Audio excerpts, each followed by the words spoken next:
In September of 1952, in Flatwoods, West Virginia, something fell from the skies. What it was and what it did to the people of the town would solidify its place in the annals of UFO history. However, there's always more to the story, as you'll soon hear. This is the Flatwoods Monster, re-examined.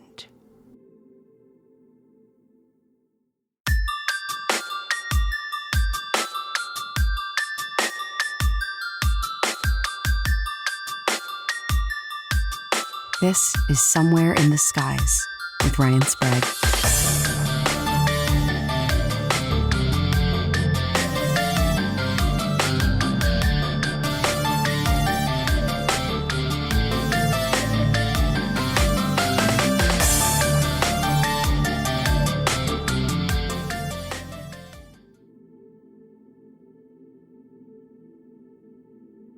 September 12th, 1952. Flatwoods, Braxton County in West Virginia. It was around 7:15 p.m. when several children were playing football on the grounds of a local school when they suddenly noticed something bright and flashing streak across the sky. The object appeared to land a short distance away on the land of a local farm owner. The children, after coming to their senses, rushed to the home of the two boys, brothers 14-year-old Eddie May and 13-year-old Fred May. They would excitedly tell the boys' mother, Kathleen, of what they had seen, and along with a small group of children, 10-year-old Tommy Heyer and Ronnie Shaver, 14-year-old Neil Nunley, and 17-year-old Jean Lemon. She would accompany the boys to the spot where they claimed the strange object had crashed to the ground. Jean's dog also tagged along with the group. The initial accounts and what makes up the backbone of this incident would appear in an article in Fate magazine, with Gray Barker arriving at the location shortly after the encounter had played out, and piecing the article together after speaking to those involved and collecting recorded interviews. This is where the reports vary somewhat. In the book, Monsters of West Virginia, Mysterious Creatures in the Mountain State, it is claimed that the witnesses could most definitely see a craft of some kind either landed or sticking out of the ground. It also claims that a machine-like whining noise filled the air, and the dog also began to react strangely. In fact, according to this account, the dog was later found to have vomited near the house when it was found and would pass away a short time after.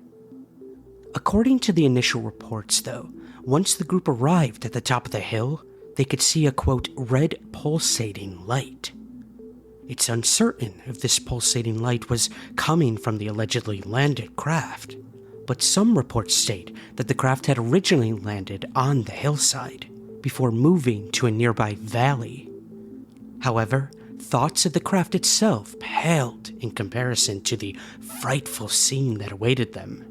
When Lemon turned the flashlight he was carrying toward the apparent glow, there, in front of them, stood a man-like figure which appeared to be surrounded by a pointed, hood-like shape.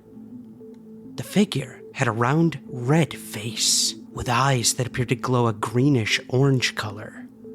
The group would estimate that the figure was around 10 to 12 feet tall and easily towered over them.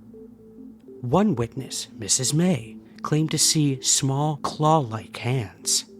She would also recall that the strange figure had a head similar to the shape of an ace of spades from a playing card deck. None of the witnesses could fully make out the torso or lower part of the entity. Some of the witnesses would later state that there appeared to be a machine-like quality to the creature, almost as if the outer clothing was some kind of hard suit or armor. This hard exterior appeared to reflect the green of the surrounding trees and bushes. Although they couldn't make out any further details of the lower half of this creature, a general view would suggest that the middle area was almost cylindrical, while the bottom part appeared to fan outward like a metallic apron of sorts. Whatever the creature was, it appeared to be watching the group intently. And they watched back, Until, that is, it made a hissing sound and appeared to move in a gliding motion toward the group. This caused them to immediately turn and run, with Lemon dropping the flashlight in shock as they did so. Mrs. May, according to some sources, claimed that the creature squirted an oily substance on her clothing. As this was taking place, several of the witnesses would later recall how they became aware of a pungent mist creeping over the area. When some of the witnesses later reported feeling ill, particularly with nausea, it was suspected that this mist might have been an intentional release of a chemical agent by the strange creature. However, none of the witnesses, apart from Lemon's dog, if the report is accurate, would suffer any long-lasting or drastic effects. Although, once more, some sources on the account state that Lemon would spend most of the evening vomiting, while 2 of the boys sought medical advice for sore throats in the days following the incident. Because of reports of a possible crashed aircraft, it wasn't long before the sheriff and deputy arrived to investigate the site, as would several local residents of the town. However, despite a search of the area, they could see nothing out of the ordinary, nor could they sense any sign or smell of the strange mist that the witnesses claimed quickly enveloped the area as the creature headed toward them. With so many witnesses all claiming the same thing, combined with the genuine fright that was evident in each of them, it was clear that something did occur out in the woodlands that evening. What that something was, though, was far from clear. With the UFO wave of 1952 well underway, UFOs and outer space visitors were certainly embedding themselves into the American psyche. So much so that the following day, a reporter from the Braxton Democrat, A. Lee Stewart, arrived at the scene to take a look for himself. He would discover strange markings where the group had claimed to see the craft land, although they very well might have been left by the tires of a car. He would also, however, discover an odd gummy deposit. This detail is perhaps more interesting, as many UFO landing encounters do often leave a oily substance behind, which often fades or seeps into the ground. According to Gray Barker's investigation and research, there were several residents of the town who witnessed a strange object overhead that evening, and all were from various different locations around the town, stretching out to a 20-mile radius. Barker would conclude that this might suggest either the same object was circling the town, possibly searching for a hill or field to land in, either out of necessity or for observational purposes, or that it was the same object simply visible to multiple locations. As interest in the case seeped out into the small community, the town was descended upon by UFO investigators, both those working in a private capacity and those from many of the groups that were beginning to pop up around the United States, as well by reporters from newspapers all across America. With this flurry of interest came further investigations, theories, and explanations. According to the book Monsters of West Virginia, the United States Air Force would issue orders for the State National Guard to investigate the matter. A unit would arrive in Flatwoods, as well as in the nearby town of Frampton, so that they could investigate similar UFO sightings there too. Reports in local newspapers would ultimately state the UFOs were, quote, meteor-like, as it, or they, moved across the sky. This would ultimately be the settled-upon explanation for the UFO sightings that evening over Flatwoods. It was further theorized that the meteors must have burned up, as there were no known remains discovered at the site where the children claimed the UFO had landed. Years later, some of the residents of the town would insist that all that was witnessed overhead that night was a meteor, and the fact that some descriptions would even state that the UFO appeared to disintegrate would appear to back up that explanation. However, many researchers at the time would stick to their findings from speaking with local residents, some of whom claimed to have seen something clearly land near the woodland, while others claimed there was a purposeful movement to the object that was unlike a meteor or a comet. There are also other reports of the bizarre, monstrous entity on record. But first, here's a few other sightings that took place around the same time. According to one report, a young couple and their young toddler would see an almost identical creature in the town of Frampton, where the National Guard unit would be deployed. And this took place the night after the encounter in Flatwoods. Apparently, the couple was so traumatized by the creature that they refused to even speak about it until a year later. Another couple from Queens, New York, George and Edith Snitowski, who were passing through Braxton County on their way home from Cincinnati, Ohio, also witnessed it. It was around 8 p.m. when their car suddenly came to a stop just outside Frampton. George would attempt to find out what the problem was, but was unable to restart the car. As the couple stood in the open air, they noticed a strange and intense smell, an aroma that was similar to burnt sulfur. The smell was so intense that it appeared to wake their baby up, causing it to cry. The couple remained with their vehicle, the light now beginning to fade rapidly. As George was contemplating what to do next, a sudden flash lit up the entire area. It appeared to come out of the woods. George would reach for a window in an effort to see more clearly what was taking place. As he did so, a thick mist filled the inside of the car. A mist that made him feel instantly nauseous, much like several of the witnesses in the Flatwoods incident.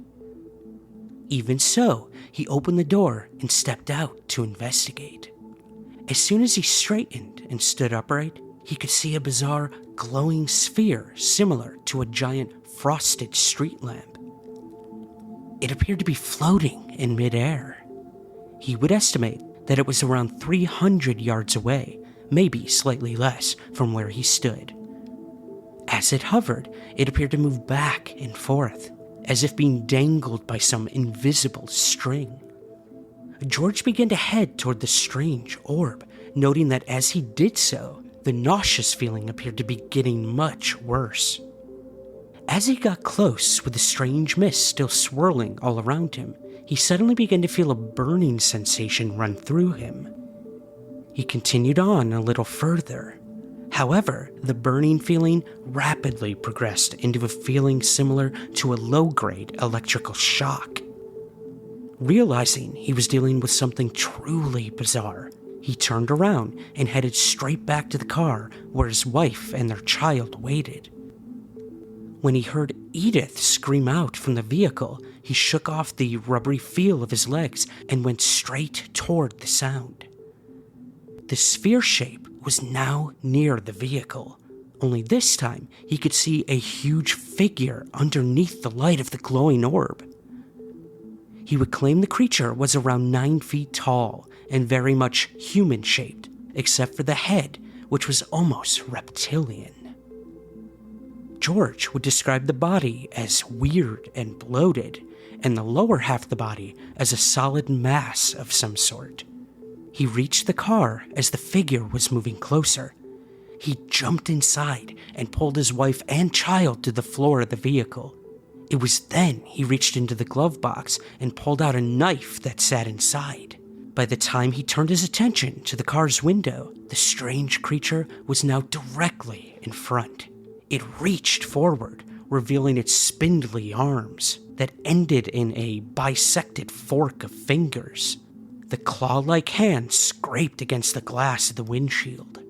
George noticed, though, this was not so much an attack, but more as if it was examining the vehicle somewhat. After a few moments of this closer look at the car's exterior, the creature simply turned and floated away into the woods. Within moments, it had disappeared completely. The disturbed couple, though, would remain in the car, watching the area in case it was to suddenly emerge once more. After several minutes, they saw the globe-like object rise upwards above the trees and move into the air. A few seconds later, it would zip into the distance at incredible speed and vanish. After several moments, with the couple each still unsure of exactly what had happened, George reached down to the keys in the ignition. He turned the car over, hoping against hope that the engine would somewhat start. Much to his surprise, not to mention relief, the engine ticked over and burst into life. The family would drive away from the area immediately, not stopping until they reached a truck stop diner several miles down the road. Once there, they would go inside and attempt to make sense of the events of the last half hour. Not wishing to drive any further, they would spend the night in a nearby hotel. They did not see the creature again and would leave the area headed for Queens early the next morning. Before setting out on the journey, though, George would discover a burn mark on the exterior of the car where the strange creature had seemingly made contact with it the previous evening.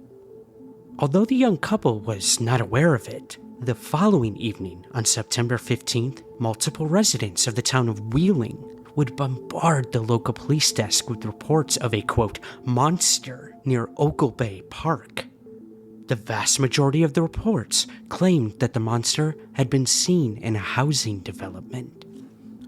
What was interesting about the reports was that they came from people who were reporting a sighting of the monster that had been given to them, either by a child, relative, or neighbor. Police did attempt to locate the creature, but no actual sightings of it were ever made. It is surely highly coincidental, though, that such a rash of sightings, second-hand though they might be, should be reported at the same time as other similar sightings in the area. Whether these sightings are connected to the encounters in Flatwoods or not is perhaps open for debate. It does, though, cast an element of doubt onto the eventual explanations for the case. A further intrigue is the fact that the main witnesses were apparently discreetly visited by a strange group of men who simply offered that they were, quote, from the government. As well as being interviewed relatively extensively, the men would take away the clothing that was oil-stained, as well as several pieces of metal that the witnesses claimed to have seized a short time after the incident. Apparently, these items were not returned to the witnesses, and their whereabouts remain unknown. At around the same time, the press coverage of the witnesses changed somewhat, with them suddenly being made to appear like, quote, ignorant country folk who had become scared during a meteor episode. This was the view taken by several astronomy experts in interviews with the local and national papers in the weeks following the encounter. The Flatwoods tale would take an even stranger twist, however, a month or so later when a letter arrived with Mrs. May from Washington, D.C., apparently offering a different explanation. It would state that the object she had witnessed was, quote, an experimental military aircraft, which was designed for lunar travel. What's more, there were 4 of these craft overhead on the night in question. It should be noted that there is a chance that a great many of the accounts became a little more inflated over time. The more reporters flocked to the area, the more neighbors and people not actually at the scene would be spoken to. All of a sudden, hearsay would infiltrate the incident, at least in some reports. It's perhaps easy to see then why some of the other accounts and sightings of not just UFOs, but the creature itself have perhaps been overlooked, not least that of the couple traveling back to Queens. Could it be possible that this information allegedly sent to Mrs. May by the government was to implant the seeds of a cover-up, even down to the mentioning of 4 vehicles in order to combat any witnesses who might make such a statement? Despite the apparent explanations, apparent new evidence in the last 2 decades might suggest just that. Perhaps the most likely and accepted explanation, at least for the incident in Flatwoods, was that the UFO was not, in fact, a UFO at all, but simply a meteor that the children believed landed nearby, but had actually disappeared a little ways over the hillside. The research of Joe Nickel, UFO investigator, in the year 2000 would certainly suggest this. The pulsating light, for example, was explained as either the afterglow of the passing meteor on the land below, or more likely, from one of 3 nearby plane beacons, which did indeed have a red glow to them. There was also an apparent explanation for the markings on the ground and the gooey, oily substance. A local claimed it was from his pickup truck that had been there just after the incident had occurred, as he had driven there out of curiosity. Not only were the markings from his tires, but the substance was oil from the car itself. This could explain the situation reported in the newspaper as discovered by its reporter, but it brings back to mind the claims of Mrs. May and the oily substance she claimed the entity unleashed in her direction, staining her clothes. The same clothes it is claimed were recovered by government agents and never returned. It would certainly be a stretch to suggest a cover-up, but it is perhaps worthy of keeping the idea that this substance may have been of importance at the back of their minds, especially when we learn that according to some researchers, there is little to substantiate the account, other than the later admission report. The other aspects of the encounter were also neatly summed up. For example, the strange mist was explained away as nothing more than just normal fog that settled into the area. This, despite the claims of toxic or nauseous smells to it. The sickness of the witnesses was also dismissed as nothing more than shock, with the throat infections being attributed to the children screaming loudly when frightened. This is certainly possible, although these aspects are not as neat a fit as those to explain the UFO and strange lights. Nor is the explanation, after a few moments' contemplation, that the strange aroma was nothing more than the type of grass that was native to the county. It would seem bizarre that so many locals who lived there their entire lives should suddenly become aware of this strange smell all of a sudden. With these last suggestions in mind, this watertight explanation perhaps doesn't seem so watertight after all. That brings us to the creature and what it might have been. Nickel would suggest, and many others would agree with him, that what the group witnessed that evening was not a robotic creature from outer space with monstrous eyes and claws, but rather nothing more than a simple barn owl. When sketches and drawings of the creature had been produced, there was indeed a similar shape to a common barn owl, and we should recall how all of the witnesses claimed that they couldn't see clearly the lower half of the body. They would state that all that was there was a dark form. Many who subscribed to the explanation that the alien in the trees was actually an owl offered that the reason the witnesses didn't see a lower torso is that there was nothing to see, only forest and underbrush.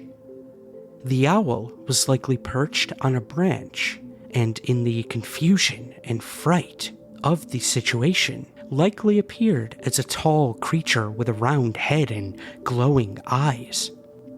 Indeed, some reports state that Mrs. May initially said that the eyes appeared similar to a raccoon. Upon being confronted by the group, the owl, likely itself alarmed by the sudden influx of people, flew from the branch, although likely not to attack but merely escape the location.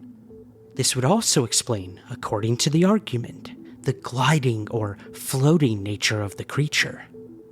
Even the hissing, whining, or squealing sounds said to be heard by those in the group of witnesses are apparently similar to sounds one might hear from a common barn owl in certain situations. And then there's the bobbing or circular motions of the head. the shape of the head itself, and even the claws can all be explained if an owl was actually the creature they saw. With this in mind, then, we might think the Flatwoods Monster case has been put to bed. However, in 2004, researcher Frank C. Ficino Jr. published a book that would question this entire explanation. Hey everyone, Ryan Sprague here, host of Somewhere in the Skies. If you've ever thought about supporting us, we have great 2 easy options for you right now. If you listen to the show on Apple Podcasts, you can click the subscribe button at the top of your Apple feed. Or you can join our Patreon at patreon.com/somewhereskies.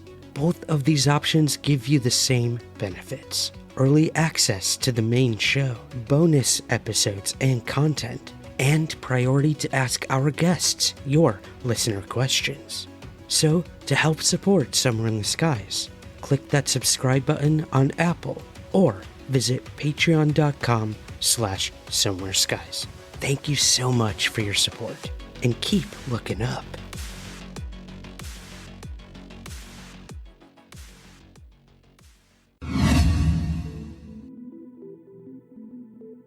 In his book, The Braxton County Monster, the cover-up of the Flatwoods Monster revealed, Ficino stated that his research was the result of over a decade's worth of interviews with witnesses and military personnel alike, as well as accessing government and military files. One of the people he would track down was the reporter who claimed to have discovered the oil marks and markings on the ground, A. Lee Stewart. And the story he gave Ficino was much different from the one that had become commonplace in most articles and reports in the years since the incident. Stewart would claim to Ficino that he had been grossly misquoted in relation to the Flatwoods Monster case. He would state that he received a call at around 9 p.m. on the night of the incident from a state trooper who he named as Ted Tribbett. After speaking with Tribbett, Stewart got in his car and headed to the May residence to investigate. As he made his way there, he passed a store where a friend worked and stopped briefly to allow him to get in and join him. When they arrived at the May residence, panic and turmoil was the scene that they found. What was already proving to be an extraordinary night was about to get even stranger. Stewart would organize a makeshift search party of around 12 people. Between them, they had both a 12-gauge and several handguns. They set out to the location of the incident. Although they discovered the markings on the ground and claimed the intense and unpleasant aroma was still present, there was no sign of the creature. They would head back to the May residence. After speaking briefly to the witnesses involved, Stewart would then take his friend home and return to his office. He went through his notes before telephoning a friend to ask if he could arrange to borrow a reel-to-reel tape recorder the following day so that he could return to tape record his interviews with the witnesses. With that arranged, he telephoned Olin Berry, his attorney, seeking advice on how he was best to allow the story into publication. Although it was now well after midnight, Barry would tell him to come to his house, and from there, they would contact the Charleston Gazette to negotiate such a release. All of this was far from the only discrepancies. Perhaps the biggest of these claims, which would come from interviews with witnesses and military documents, that the meteors were actually part of 4 formations of unknown spacecraft that had entered the airspace from the Gulf of Mexico during a military exercise. If that wasn't an outrageous enough claim, the United States military would launch several fighters to engage the unknown aircraft. One of these was seemingly damaged in the exchange and would eventually land in Flatwoods, close to where the group of children were playing. Then, the account takes an even stranger and more intriguing twist. Whether the object had an emergency landing or crashed, It was Ficino's findings that the occupants survived the impact and escaped into the trees and woodland. Only by pure chance did the group stop right opposite where the marooned creature was hiding out. We might also recall that the witnesses also claimed that the lower portion of the creature appeared to be metallic, or as if it was inside a metal case. The next sightings of the creature were on the night after in the nearby town of Frampton. It isn't clear whether there were more than one survivor or occupants in the craft, but it's Ficino's suggestion that within 24 hours, and using the cover of the woodland, the creature had made its way to Frampton. Following its encounter with the Snitowskis, it would appear that it was essentially rescued, as witnessed by the married couple who saw the globe-like object rise into the air and disappear. Further, according to Ficino's research, another craft from the formation that appeared during the military exercise, possibly looking to recover its lost colleague, came down in the town of Wheeling. It is possible that on this occasion, the creature was recovered by authorities. But, according to the documents the researcher viewed, a quote, burned woman's corpse was substituted at the site, and the wreckage made to resemble something more earthly.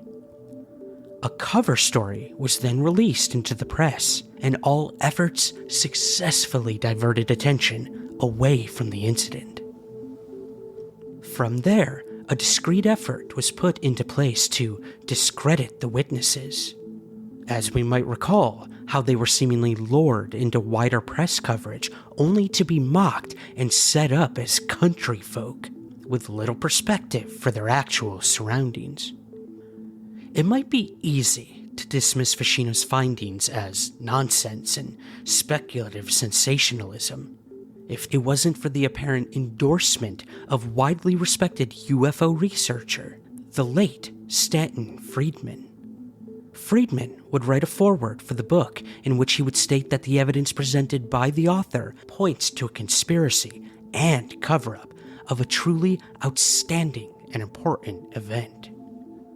Perhaps of even more intrigue and concern is the fact that Ficino has also collected numerous similar accounts of strange fireballs overhead, followed by sightings of strange, monstrous creatures, usually in woodland. He also states that even now, more than half a century later, people remember the witnesses to the Flatwoods Monster incident were almost shunned and treated terribly.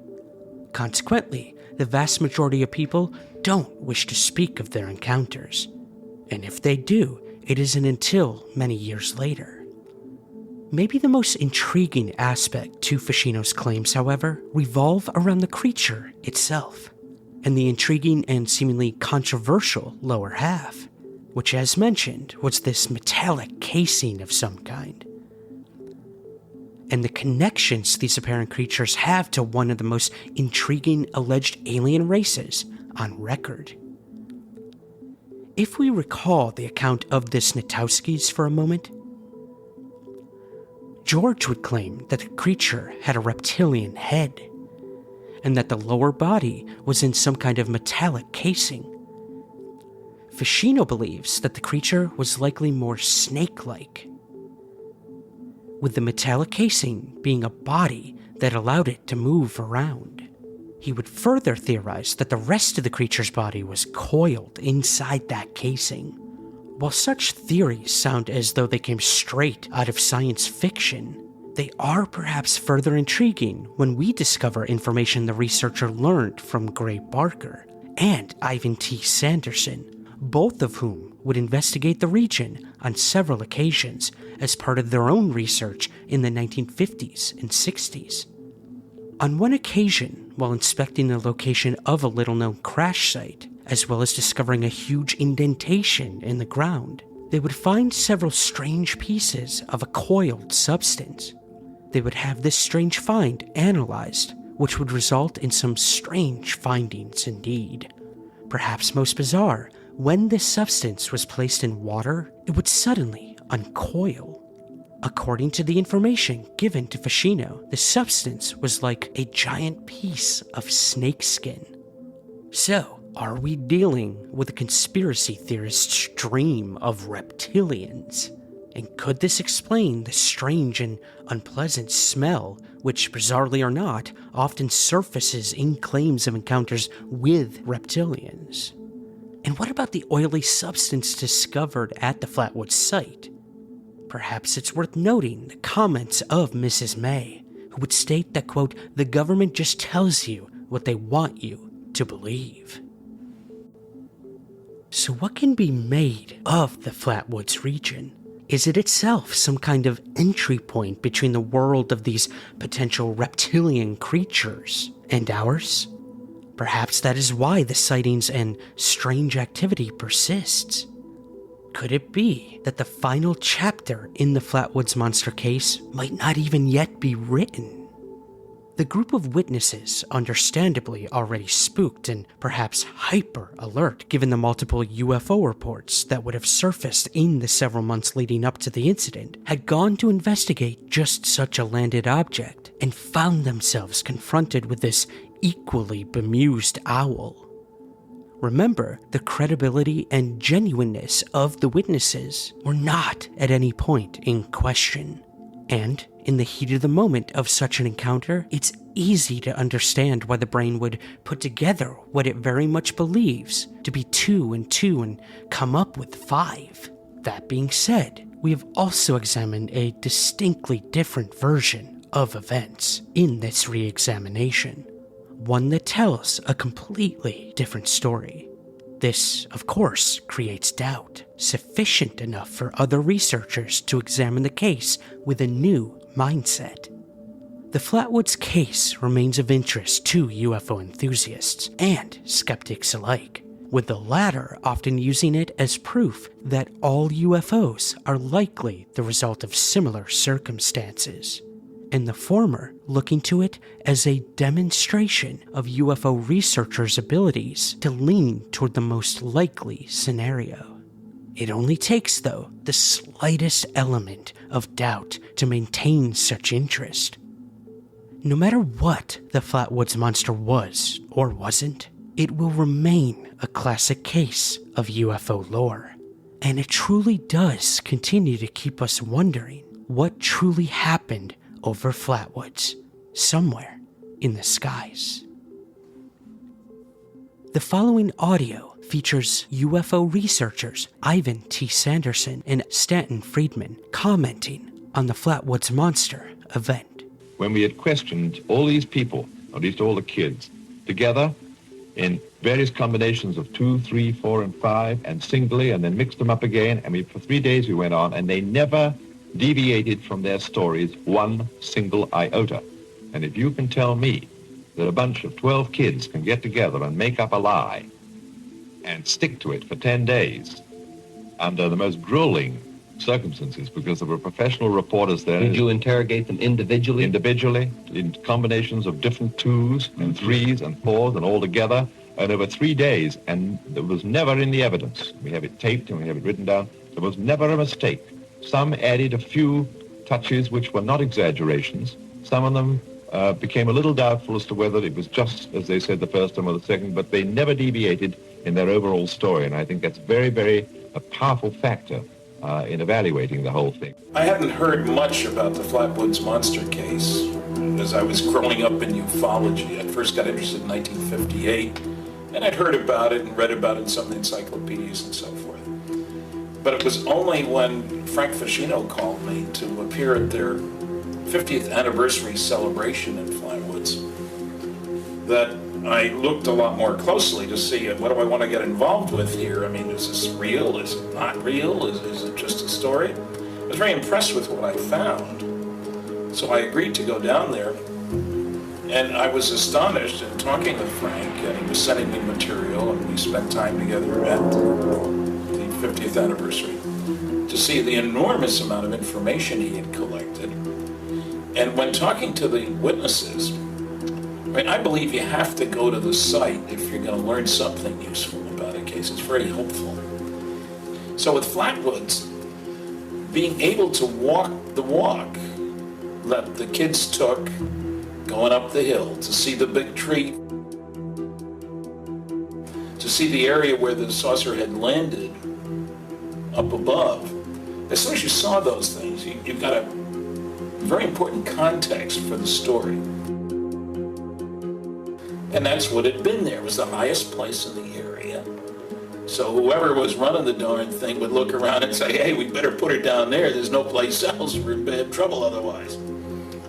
So that made sense. That place made absolute sense. And then when you go up the hill to go past the tree, what's left of it, the family, the people had gone up past and the monster came out from, then you could again understand they're going up there to see what's up there. They have no expectation at all of running into something over here, especially some monster, some different thing, some totally unexpected thing.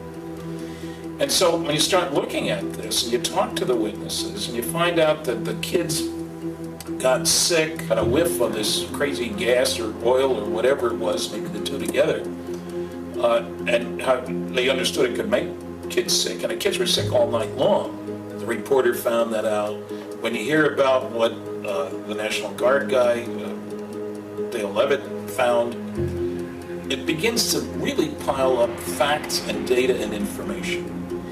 And then when I read the Air Force explanation, gee, no surprise there, it was just a meteor. Well, meteors have certain properties. They move very rapidly. When they hit the ground, there's a big noise and usually a big hole in the ground, and there are remnants of the meteor. None of these hold true. Meteors don't circle around a city and come down and land. You could say, well, it just went down the other side, but that wasn't what the people perceived. And when you hear the explanation, not only was it a meteor up there, although there's not the slightest bit of evidence that there was, and if you look at the meteor compilations for that year, no Flatwoods meteor. And when you hear about the monster and then the stupid explanation that it was an owl, I mean, a big owl, real big owl, and that the kids getting sick was because they were frightened. None of that makes any sense. Look at that. Here's the monster owl. Here's the monster. We know how high the branch was up here when the skeptics put out drawings. Of course, they got the branch down here, but the object couldn't have moved out if there was a branch in the way. It went under the branch that was maybe 12 feet off the ground. So I don't know what this thing was. I suspect it was protective gear being run by somebody, maybe even remotely. And these seem to be antennas. Now, people were misled by the initial drawings that were put together as to what this was. But it's remarkable when you look at the 5 drawings made by the 5 kids who were up there, and the local reporter had each kid do it separately. And you see how alike they were. Standard legal procedures say if 5 people describe something the same way, then they're probably describing the same thing. And, you know, this is impressive for 5 different kids. And this is peculiar. Nobody's ever reported a cowl-like affair, as like Ace of Spades, you know, a spade behind something. This is not like they copied it from a science fiction magazine. So you have an honest reporter who actually was willing to go on television with the kids and Mrs. May, primary witness. Now, I was favorably impressed with the witnesses, too.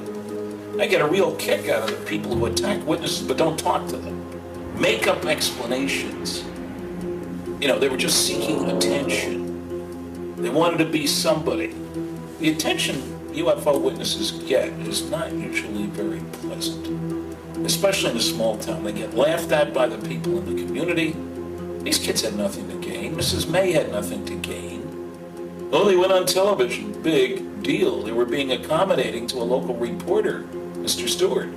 And when you attack the people's credibility without giving any good reason for doing so, and when you ignore the data, and when you refuse to go to the site to see things firsthand or to talk to the first-hand witnesses, That's what Dr. Joe Nickel did with regard to this case. He was in Flatwoods, but he didn't go up to see the hill or the gully where the thing moved down, and he didn't talk to the witnesses, and he didn't go to the tree. What kind of investigation is that?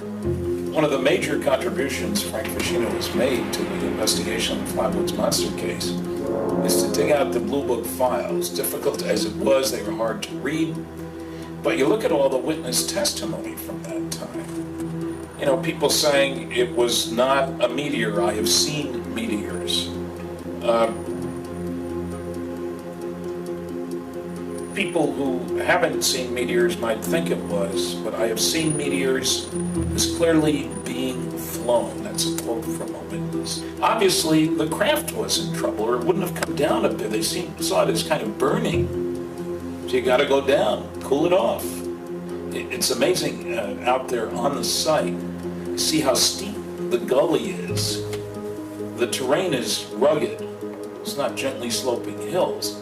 The thing slid on down, this object went back there, and the whole thing took off sometime later. Meanwhile, lots of information was collected, which we have never seen.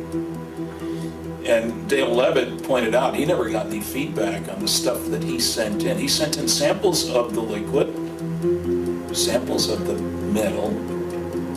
Nobody knows what happened to it, where it went, and what the results were. And that's what I think happened here. And I think the government was, the guys on the inside at the hub, were very much concerned about what this meant. In the first place, people were scared all to pieces. Monster, that conjures up all kinds of things. And in the second place, what does this mean? Are these guys here to destroy us? Were they getting ready to attack? You know, the imagination plays tricks. And if you talk about a 12-foot-high monster, that is scary. And so you can understand the government's concern with not making any more out of this story than they had to. It's part of the job of the government to prevent public panic about things, to tamp down too much excitement, because it gets in the way of getting rational things done. So I'm not blaming the government entirely for lying about this event. What are they going to say that wouldn't scare the heck out of people? Are they going to tell you about all the other sightings that night of craft moving across the country from the East Coast over? Don't think so.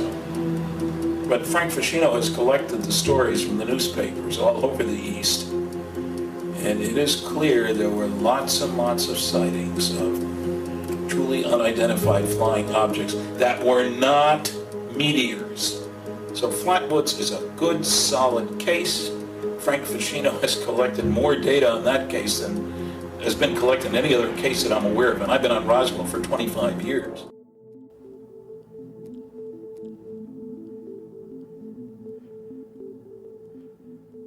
This episode was written and co-researched by Marcus Loth.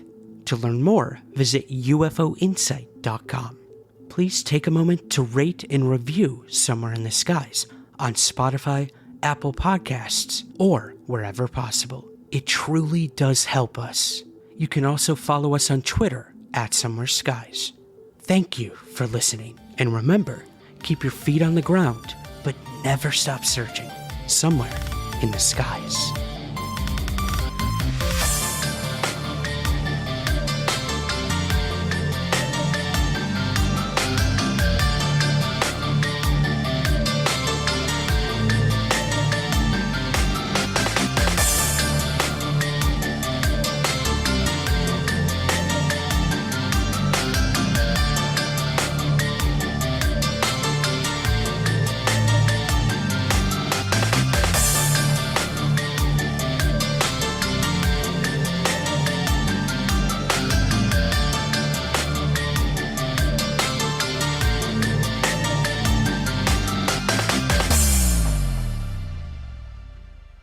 Somewhere in the Skies is produced by Third Kind Productions in association with the Entertainment One Podcast Network.